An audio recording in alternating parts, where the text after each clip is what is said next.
നമസ്കാരം. ഭരണകൂടം കുപ്രസിദ്ധമായ ബുൾഡോസർ നീതി നടപ്പാക്കുന്നതിനെതിരെ അതിരൂക്ഷ വിമർശനം ഉന്നയിച്ച് സുപ്രീം കോടതി രംഗത്ത് വന്നു.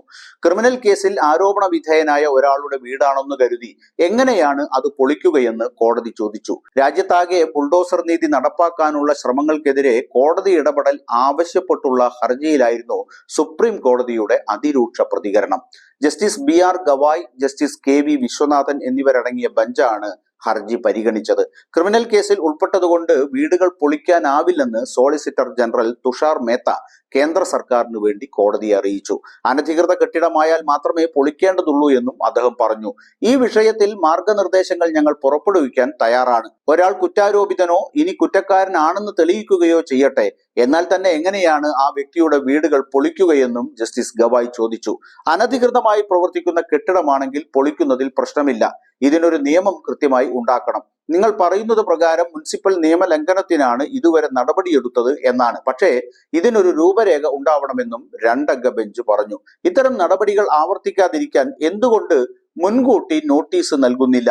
ആദ്യ നോട്ടീസ് നൽകിയ ശേഷം മറുപടി നൽകാൻ ആവശ്യപ്പെടണം. അതിനുശേഷമാണ് ബാക്കി നടപടിക്രമങ്ങളിലേക്ക് പ്രവേശിക്കേണ്ടതെന്നും ജസ്റ്റിസ് വിശ്വനാഥൻ പറഞ്ഞു. അനധികൃത നിർമ്മാണങ്ങളെ ന്യായീകരിക്കുകയല്ല, പക്ഷേ ഇത്തരം പൊളിക്കലുകൾക്ക് കൃത്യമായ മാനദണ്ഡങ്ങൾ ആവശ്യമാണെന്നും അദ്ദേഹം പറഞ്ഞു. ഹർജിക്കാരന് വേണ്ടി ഹാജരായ മുതിർന്ന അഭിഭാഷകരായ ദുഷ്യന്ത് ദവെ, സിയു സിംഗ് എന്നിവർ ഡൽഹിയിലെ ജഹാംഗീർപുരിയിലെ കെട്ടിടം പൊളിക്കൽ വിഷയം ചൂണ്ടിക്കാണിച്ചു. 60 വർഷമായുള്ള വീടുകളാണ് പൊളിച്ചത്. അതും ഉടമയുടെ മകൻ കേസിൽ ഉൾപ്പെട്ടെന്ന കാരണം പറഞ്ഞാണ്.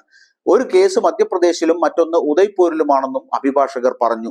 രാജസ്ഥാനിലെ ഉദയ്പൂരിൽ ഒരു വിദ്യാർത്ഥി സഹപാഠിയെ കുത്തിയ കേസിൽ വീട് പൊളിച്ചതിലും കോടതി വിമർശനം ഉന്നയിച്ചു. ഒരാളുടെ മകൻ ശല്യക്കാരനാണെങ്കിൽ അയാളുടെ വീട് പൊളിക്കുന്നതല്ല ശരിയായ കാര്യമെന്ന് ജസ്റ്റിസ് വിശ്വനാഥൻ പറഞ്ഞു. ഇത്തരം കേസുകൾ റിപ്പോർട്ട് ചെയ്യപ്പെടുമ്പോൾ കെട്ടിടം പൊളിച്ചവയിൽ മിക്കവാറുമെല്ലാം മുസ്ലിം സമുദായത്തിൽ നിന്നുള്ളവരുടേതാണ് എന്നതാണ് ഇത്തരം നടപടികളെ രാഷ്ട്രീയ പ്രേരിതമാക്കുന്നത്. നിർമ്മാണങ്ങൾ നിയമവിരുദ്ധമാണെങ്കിൽ പോലും കെട്ടിട നിർമ്മാണ ചട്ടമനുസരിച്ച് റെഗുലറൈസ് ചെയ്യാൻ കഴിയുമെന്നിരിക്കെ അതിനൊന്നും ശ്രമിക്കാതെ കാടൻ നടപടിയിലൂടെ ബുൾഡോസർ വെച്ച് തകർക്കാനാണ് ഭരണകൂടം തുനിയുന്നത്. ഇതിനെതിരെയാണ് സുപ്രീം കോടതി ശക്തമായ നിലപാടെടുത്തത്. കോടതി ഉത്തരവിനെ ഉത്തർപ്രദേശ് ഗവൺമെന്റ് ഉൾപ്പെടെയുള്ള BJP ഭരണകൂടങ്ങൾ എങ്ങനെ സ്വീകരിക്കുമെന്ന് കാത്തിരുന്ന് കാണാം.